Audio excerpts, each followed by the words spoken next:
In 2007, there was a reality show on MTV that lasted just 2 seasons. I knew about this because I had just gone through a divorce, and my 12-year-old son would come over and wanted to watch this with me late at night.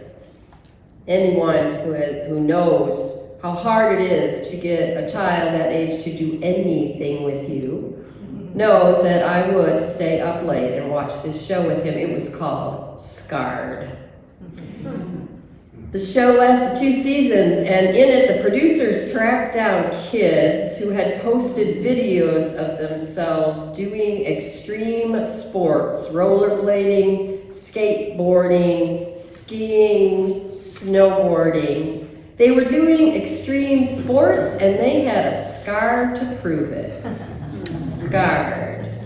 Each episode began with a young youth standing up on the screen saying something like this.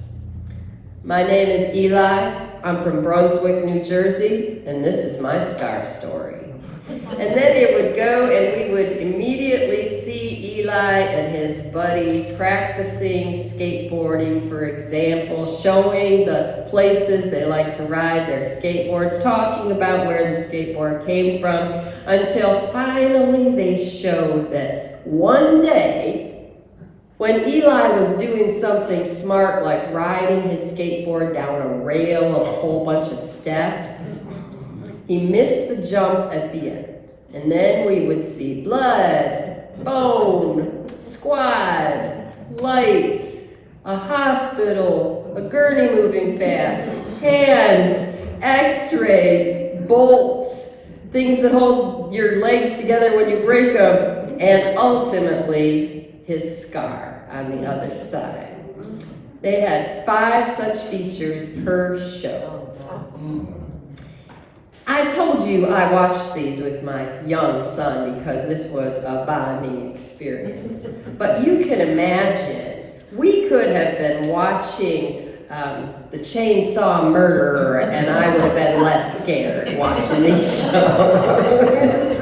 It was terrifying to me. And he would punctuate our watching by saying, that's rad, that's great, look at him go. Right? Oh. 1 year later, 2008, I took a group of youth, including this same son, to New Orleans for the Jesus, Justice, and Jazz youth gathering. Some of you might remember it. On that first morning that we were there, we were assigned, anyone who's ever been to a youth gathering or heard about it, it's very organized. You have colors, and you follow the schedule, and they blow whistles. So I was assigned to a big room at 7:30 in the morning with 500 kids and too many donuts and not enough napkins and no volume control after riding 23 hours in a bus. There I was, and at 8:05 they announced we were going to do an icebreaker, me not yet finished with my first cup of coffee. An icebreaker, they said. It would be fun. It was horrible.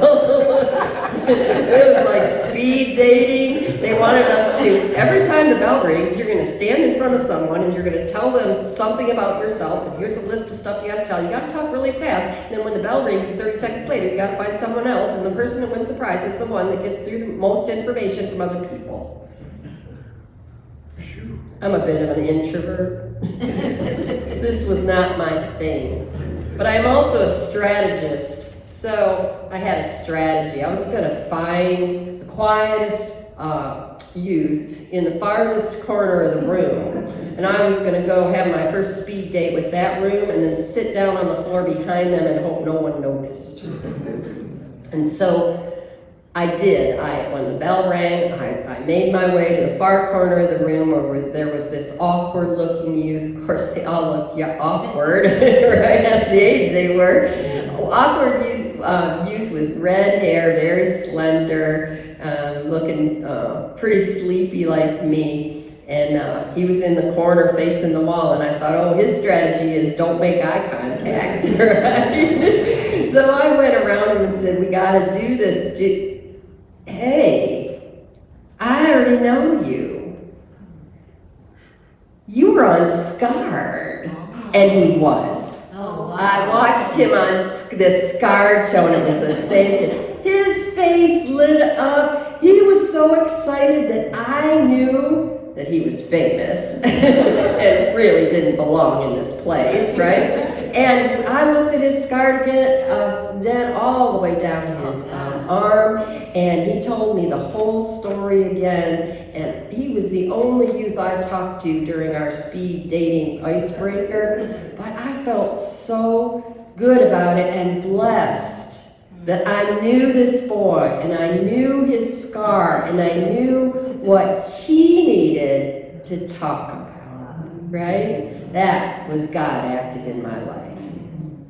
1 year later, 2009, my youngest son, who had introduced me to Scarred, limped off the football field where he had been the quarterback after being under a pile of pretty much every other player on the other team with a broken ankle.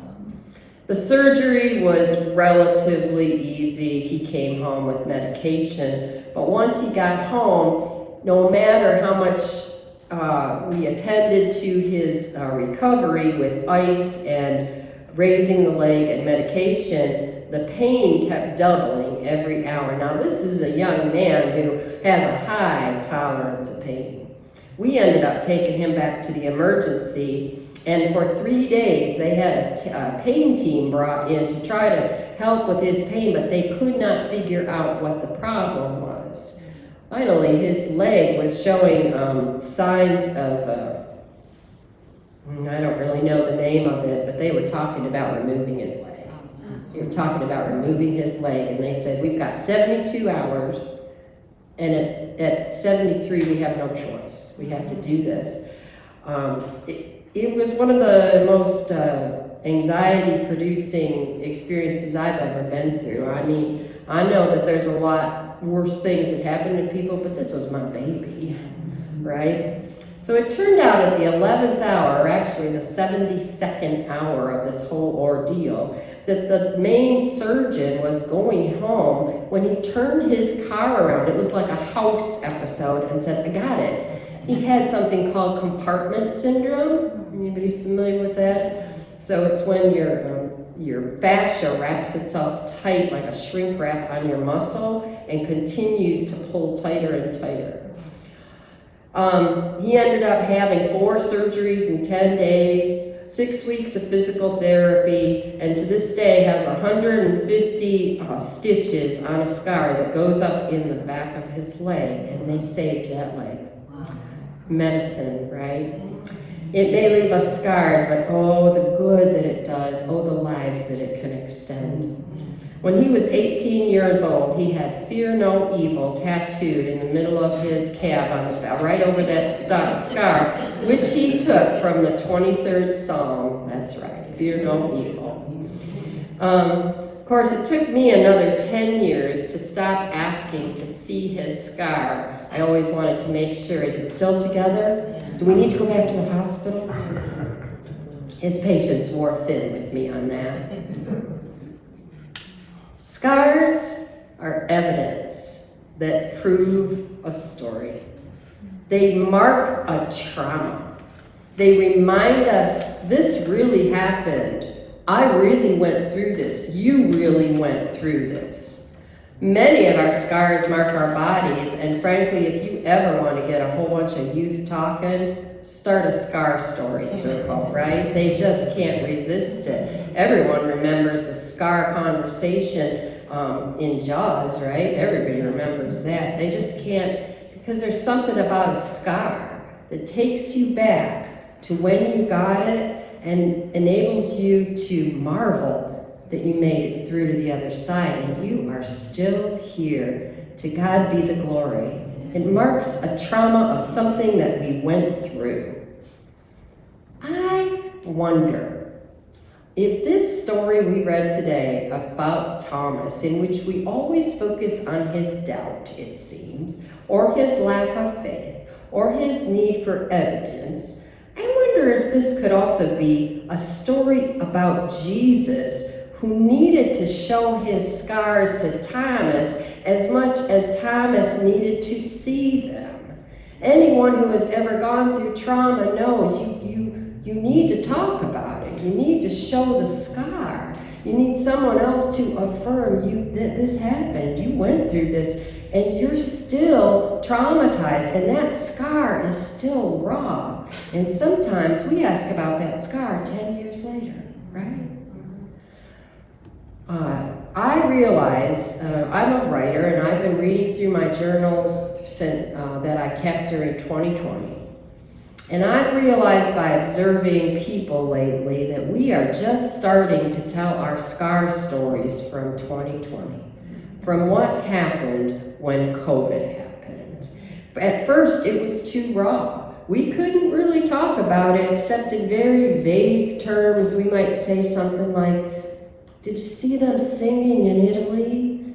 Right? Did you hear about them taking bagels to the ER for all the surgeons and the nurses? Did you know, do you understand how to isolate? We might say that, but we haven't really told the scar stories of what it was like to live through a global pandemic and to lose people. Even if you didn't know anyone personally, we lost millions of people in a very short time. I turned to one of my pages in the journal recently, and the only thing I had written on this one day was, they closed Italy today. That hits different now, right? At the time, I was just trying to write down what was happening. I looked at that and I thought, that's right. They closed Italy. And then they started closing other countries. And then we worried that people couldn't get home on airplanes. Remember? It's time for us, I think, to start telling our scar stories, whether they are about what happened the last 4 years in COVID, acts of racism we have lived through. I'm engaged in anti-racism training right now that is put on through the BRIC team, our anti-racism team through the Synod. Today is my third day, and we are doing some holy storytelling about systemic racism and how deeply ingrained white supremacy is, and I am hearing some scar stories. Maybe Jesus needed to show his scar to Thomas as much as Thomas needed to see them, and maybe he was what we call modeling behavior for the rest of us, to not be ashamed of our scars, to not be ashamed to talk about them and to look at them and to even touch them and remember that they mark something that very real that we went through and thanks be to God, something very real that we lived through, right? And when I was putting all this together, I kept imagining Jesus needing to tell this story just as much as Thomas needed to hear it. And I imagined, what if Jesus had walked into that room and said, my name is Jesus of Nazareth, and this is my scar story.